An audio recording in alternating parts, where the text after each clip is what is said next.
गोंदियातील माने परिवारात 81 वर्षांपासून भक्तिभावानं महालक्ष्मीची स्थापना होते।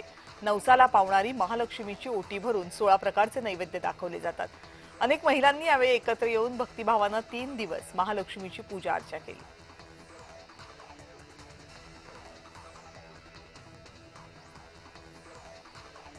गोंदियाच्या मनोहर चौक गणेशोत्सव मंडळानं जगन्नाथाच्या रथयात्रेचा देखावा साकारला। हा देखावा पाहण्यासाठी नागरिकांची गर्दी होती। ओडिसातील भगवान जगन्नाथाची रथयात्रा जगप्रसिद्ध आहे, पण अनेक भाविक त्या ठिकाणी जाऊ शकत नाहीत, म्हणून मंडळानं गोंदियामध्ये भाविकांसाठी हा देखावा साकारला।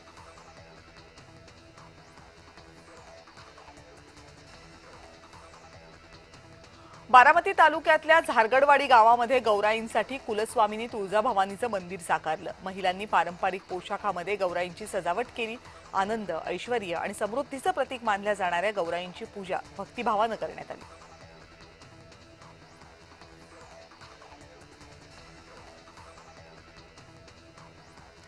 शासकीय सेवेमध्ये समायोजन करण्याच्या मागणीसाठी राष्ट्रीय आरोग्य अभियानातील कर्मचारी बेमुदत संपावर आहेत। गोंदिया जिल्ह्यामधल्या 750 कर्मचारी संपामध्ये सहभागी झालेत।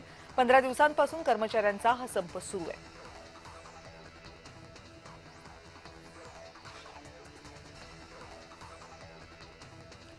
जालन्यामधील वली मामू दर्गा परिसरात 2 गटांमध्ये किरकोळ कारणावरून तुफान दगडफेक झाली। या दगडफेकीत काही गाड्यांच्या काचा फुटल्या आणि नुकसान झालं। ही माहिती मिळताच पोलिसांनी तात्काळ घटनास्थळी धाव घेतली। पोलिसांना पाहून दोन्ही गटांमधील लोक पसार झाले।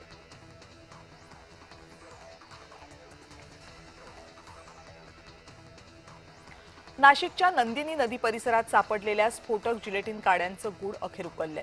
समृद्धी महामार्गाचं काम सुरू असताना दगड फोडण्यासाठी या जिलेटिन कांड्याचा वापर करण्यात आला होता। काम संपल्यानंतर कंत्राटदारानं या कांड्या एका मालवाहू गाडीमध्ये ठेवल्या होत्या। त्यानंतर जिलेटिन कांड्या असलेली गोणी भंगार म्हणून नदीमध्ये फेकून देण्यात आली।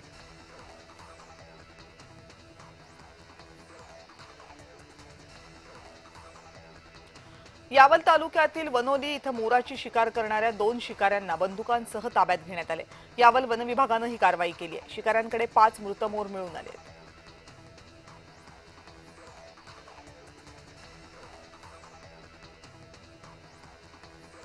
नांदेडमध्ये एक भीषण अपघात झाला। शहराच्या मुख्य मार्गावर भरधाव वेगात आलेल्या कारनं दुचाकीवरच्या एका तरुणाला धडक दिली आहे। तरुणाची प्रकृती गंभीर आहे। संपूर्ण घटना सीसीटीव्हीमध्ये कैद झाली।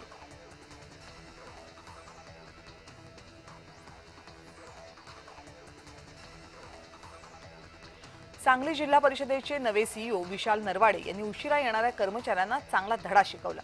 सकाळी 9:45 मुख्य गेटला त्यांनी कुलूपच लावून टाकलं आणि गेट बाहेर उशिरा जे कर्मचारी आले होते त्यांना खडे बोल सुनावले।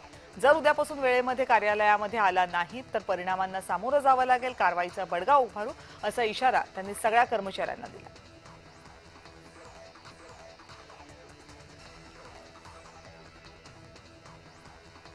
छत्रपती संभाजीनगरच्या उच्चभ्रू वसाहतीमध्ये वेश्या व्यवसाय सुरू होता। या वेश्या व्यवसायाचा छावणी पोलिसांनी पर्दाफाश केलाय। पोलिसांनी बनावट ग्राहक पाठवून या ठिकाणावर धाड टाकली। यामध्ये एका पीडित महिलेची सुटका करण्यात आली आहे, तर कुंटणखाना चालवणाऱ्या मिनाज बीग हिच्यावर गुन्हा दाखल करण्यात आला।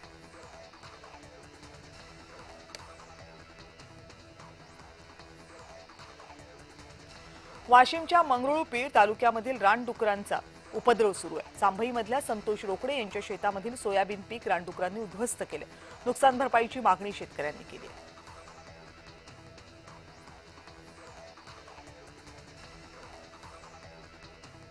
कोल्हापूरमध्ये वाठारतर्फे वडगाव गावामधील ग्रामस्थांचं उपोषण सुरू आहे। गावची गायरान जमीन गावालाच मिळावी, ही जमीन खोटं कागदपत्र करून हडप करण्यात आली असे आरोप गावकऱ्यांनी केले। बाळासाहेब माने शिक्षण प्रसारक मंडळावर ग्रामस्थांनी आरोप केले।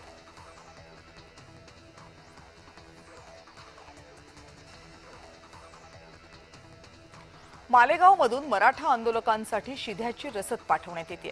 नाशिकच्या मालेगाव तालुक्यातील मराठा क्रांती मोर्चाने केलेल्या आवाहनाला मराठा बांधवांसह सर्व धर्मीय बांधवांनी पाठिंबा दिला। मोठ्या प्रमाणावर धान्य, डाळी, तेल, कांदे मुंबईकडे रवाना करण्यात आलेत। मराठा बांधवांना उपाशी राहू देणार नाही अशी ग्वाही यावेळी देण्यात आली।